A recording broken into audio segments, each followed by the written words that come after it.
All right, Air Internet, how you doing today? So it is time to take a look at another one of these guys, and based on that last unboxing video that I did, got the most questions on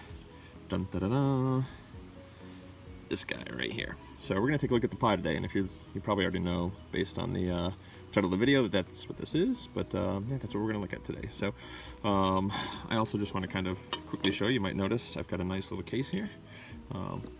There's two that seem to get mentioned a lot, the 1150 and 1170. The 70 is a little larger, but I think the 50 is a little taller, but it's tall enough for, you know, this little bar spinner to stand straight up and down. So yeah, it seems to be pretty good. So I might kind of talk about this a little bit more in depth later on, but I kind of like the idea of my tries with the angles up. And you can see I kind of actually just take out just enough in the middle and the foam gets compressed to kind of push that down. So anywho, I'm not here to talk about the case, we're here to talk about the Pi and maybe take this guy all apart. So we'll get this out of the way. It's a nice sunny day here in Vermont. That may change in about 2 minutes because that's what happens. But yeah, let's talk about this bad boy a little bit. So after having it for a couple days, I've definitely got some things to say about it. I'm going to move the camera just that way, just a little bit. I got some things to say about it, but yeah, a lot of good, couple bad, a little bit of constructive criticism on it. So but let's get into it. So first things first, I did switch up the buttons a little bit. It turns out that that flat button, you know, if your hands are really dry, and don't have kind of any of that, you know, like they get a little sweaty or a little grip, you know what I'm talking about. That flat button doesn't really work, and even this one is pretty smooth. It's one of the Aventador or B2, basically the stealth spinner buttons that I've switched in there, and yeah, they're pretty good. I like the way they look more than anything, and I find if I'm having trouble with the grip, I'll just give my fingers a little lick, rub them together just to get them that little bit of grip, and then they hold fine. So. But anyway, so let's talk about this thing and kind of talk about some right off the bat some of the things that I really like. And in one of the last videos, someone mentioned, you know, what's the gyroscopic feel on it a little bit, and give it a nice two-handed spin. And I got to tell you that now it does have a one-drop bearing in it, which doesn't affect the feel of the spin too much, but it's got a really good like gyro feel. It's really, really solid on the outside. You can really kind of feel that torque as you go back and forth. It doesn't feel like it loses a lot of speed. So when you get like a really good two-handed spin, you really feel that, and it feels really nice turning the angle on it. It might be my favorite thing with this guy, is that feeling when you turn it on its axis. So it's really nice in that respect. Fidget wise though, that's where this thing starts to fall down a little bit. So if I use, again, this is kind of my preferred spin, right, using my ring finger, we're pretty good, we're in good shape there. Even if I grab it on the side, it's really solid. I can kind of load it and pull without too much issue. Ooh, that was a good one for warping. Pulls pretty good. When I use this finger, here's where my biggest issue with the spinner is. These edges right here on this metal are actually pretty sharp. I can actually probably, yeah, see that? Shave off my nail on it. So what happens is that doesn't actually feel too bad on this side, but what happens is when you pull, look where my finger goes. It gets right in there, and it's a bit of a hot spot right there. It's a bit of an issue, and like flicking, you'll see it kind of hits near my cuticle, and that's not really that comfortable. This right here, these are fine. This is all fine, but right here, this is a little sharp. Now that's probably pretty easily solvable by hitting it with just a little bit of sandpaper and just taking the edge off that, because again, she is pretty sharp, and there's a lot of nice things about this guy.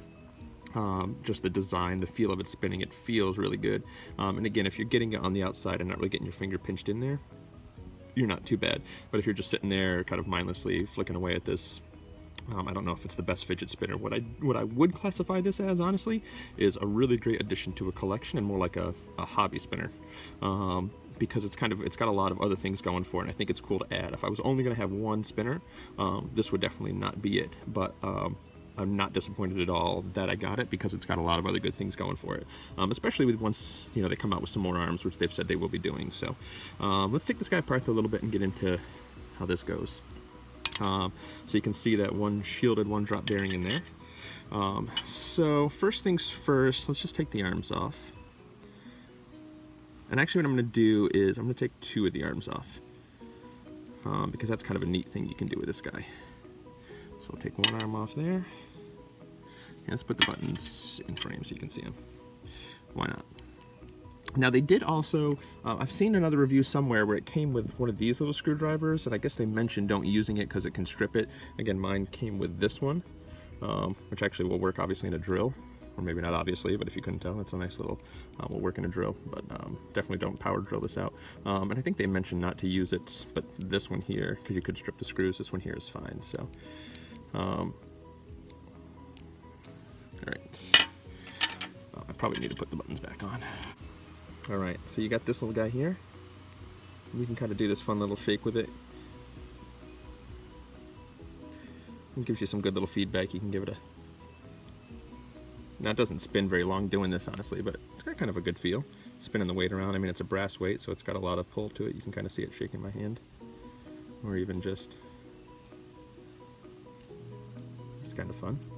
I'm actually not feeling any real pinching doing that. Again, this is a sharp edge on that, but I don't know. It's kind of fun. It's kind of neat. But let's take it all apart here.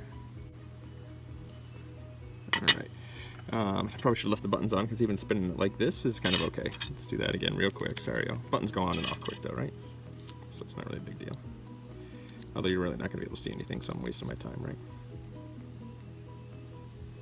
Yeah, it's kind of fun. Not any real weight to it, but still feel that spin. Maybe we can warp the holes on the buttons. Whoop, whoop, whoop, whoop, whoop, whoop, whoop, whoop. Anyway. So you also get with this guy a couple extra screws in case you lose them, which is good. Now I learned, not necessarily the hard way, but when I was taking this apart, I took these all the way out, and you know what, you don't have to. You can just loosen them and get the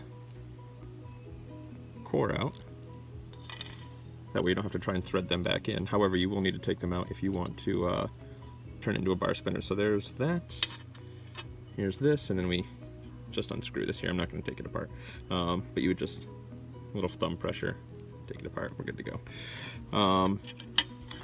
But let's take one of these out, and we're going to just, you got to be careful not to lose these things. So if you kind of put it in there. Now here's a trick. This works for anything you're threading, not just these little guys, but if you spin it backwards, you'll get it kind of lined up with the threads. That way you don't accidentally strip it. So that's kind of a good pro tip if you're trying to thread anything. Thread it backwards just a little and then tighten it and you'll be good to go. So we can now pop this in. So here's a trick I found with this, because when you're putting this in, there's nothing that holds it in place. So you could actually have this kind of crooked, it's actually, clouds came out. That actually makes this video, I think, a little nicer for what I'm trying to show. You're not getting blinded by the reflection. So, but what you'll want to do is tighten it just to the point where you kind of get some tension. Just to the point where you get a little tension, so that it kind of holds it in place. So I'm not applying any pressure, I just feel it stop and I go there. Now I can actually slide this up just a little bit. I can look on the side, see if I see any high spots. See, like right there, it's just a little high. I can push that ever so slightly to get it smooth. You do kind of have to fuss with it a little bit just to make sure it's nice and smooth, because you don't want it affecting the spin. Then once I do that, I can go back in and then just give it an extra little bit, and there's the sun. Here comes the sun, do do do do. Here comes the sun, and I say do do do do do. So now we got that in. So here I do find this a little challenging. It's not too bad, but what would be really cool is if maybe if they had two little pins. I think I'm not going to remember the name of it. There's a spinner that just came out, Sakura flower spinner thing. I think Average Singaporean mentioned it, and it's got these little pins to align the weights. Two little pins on these would make this a lot easier, because it's actually kind of tricky to get that in there just right. Because what I was trying to do the first time too, this is another pro tip, is put it in like this, but then you can't see the hole. But this screw isn't actually threaded into the arm, so you can actually just kind of push it out.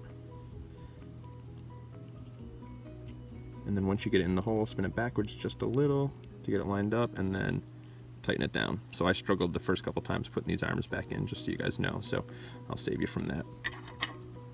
Oh, and I put it in the wrong one, dang it. So we'll unscrew that. It's going to be a long video because we're already at 10 minutes here. So that the same holes all the way around for the screws that kind of retain the arms, as well as the screws that hold the bearing in place. But once they're in there, it kind of is a pretty tight fit, so they don't really go side to side, so you don't really have to worry about that.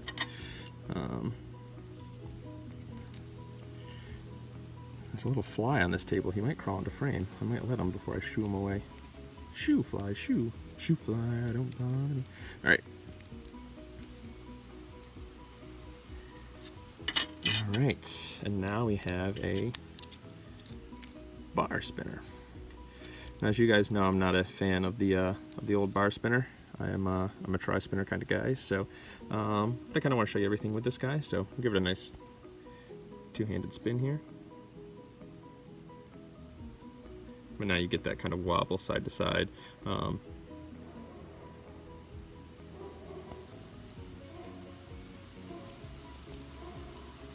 too bad. Dogs barking, winds blowing through the trees, lovely day up here in Vermont. So yeah, so that is the Pi Spinner. I do definitely prefer it in the, get out of here, fly, in the tri-spinner design. No question. It's just my preferred spinner style. So I'm going to take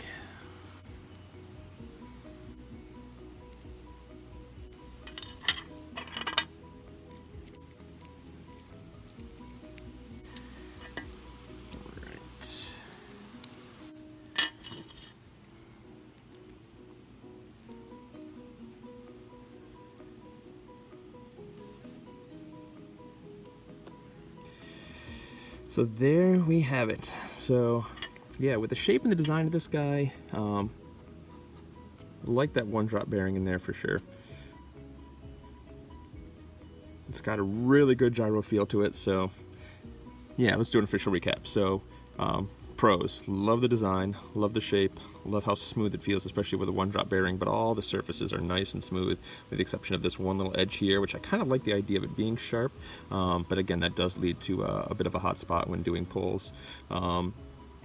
It's not the best fidgeter, but it's a fun one to play with. It's fun to have in the old in the kit. And again, I'm interested to see what sort of other arms they come out with. You know, you get extra arms with the way these holes are designed. I don't think you can do a quad spinner design with this because there's 6 holes, so there isn't anything in the middle here. But you could almost make it, like, depending on the size of the arms, almost like a bar with one here, one here, one there, one there, and then a bit more of a gap in the middle. I guess I could even do like 2 arms sideways, you know, like maybe just do 2 arms here and see what that kind of feels like, giving it that old spin around. But yeah, so I kind of just rambled there. I said I was going to kind of recap, but I didn't, did I? But really good feel side to side. Like, that's honestly my favorite thing, is just giving this a really good two-handed spin. Oh, spin times. I didn't really talk about those. So table spin and vertical spin I actually found very similar, right in the 6-minute range. There's a lot of weight on the outside of this guy, but yeah, the weight of the housing in the middle might add an extra little bit of mass in the middle, so it's not the longest spinner out there, but it's got decent spin time. You know, it's got a lot of weight on the outside, like that brass. Might do a shipwrecked style on the outside, we'll see. But yeah, pretty happy with this guy. So if you guys are thinking about getting it, $50 I think for what this is good. On top of that, again, you get a core, you get a 608 adapter, right? So you could put this in other spinners. I know, so I didn't bring it out because I don't have any 60, I think it's 606 bearings, but there's another adapter in there. So you essentially can put, you can use this, put a 6080 in here if you want, and then put this core into another, you know, spinner that you've got. So pretty cool. So for 50 bucks, definitely think it's worth it. Definitely dig it, but I wouldn't make it my only, spinner. So if you guys are into that sort of thing, definitely check it out. Hope that answered any of your questions. I dig a lot of the comments that I'm getting. You know, the answering the comments and hearing feedback. I love hearing that stuff. Hopefully the audio is a little better. I have I think I mentioned this in this last one. Just have a newborn baby. Is about a week old, so was inside trying to be quiet outside. I'm a little more capable of talking at a normal volume into the phone. So hopefully the sound is all right. If not, certainly give me your feedback and let me know. But yeah, keep dropping the comments in there. Keep letting me know what you think, what you like. Maybe talk about which ones you want to see reviews of next. We've got the Very Dapper, we've got the X, and we've got the Aventador. See that? Here's a good tip too. If you guys are ever watching videos or watching warp videos, the amount of time it spends in the warp is a good indication of how fast it's spinning. If it does that warp and then kind of quickly gets out of that warp pattern, that means it's losing its speed quickly, which is going to be reduced spin times. So when it kind of holds that warp for a while, that's a good indication that you're getting some good spin times and it's really maintaining its momentum. If you spin it really, really fast, you can get kind of a warp at high speed and then kind of a warp at a lower speed. Like that's kind of a lower speed warp. Let's see how long it holds that warp. Holding it. That's a good indication of speed. So, oh yeah, I also want to mention, I'm part of, you guys probably already know this if you're watching my videos, part of the groups on Facebook. Just give you a little Very Dapper for a minute. Part of the groups on Facebook, Spin Space, that Fabian runs from his Spin Space. I guess not really channel, but they're pretty affiliated. Pretty cool group on Facebook. And then also the Daily Fidget. Definitely check out the Daily Fidget, only because there's less members and feels a little bit more like a community. The Spin Space group, while fantastic, sometimes can be a little more higher end. Sometimes stuff can kind of easily get lost on that channel or on that group. The Daily Fidget, I think, is where I like hanging out a little bit more. Feels a little bit more like a community, just because it's a little smaller. So, you know, find me on there, hit me up, let me know if there's anything else that you guys want to see. Yeah. Peace.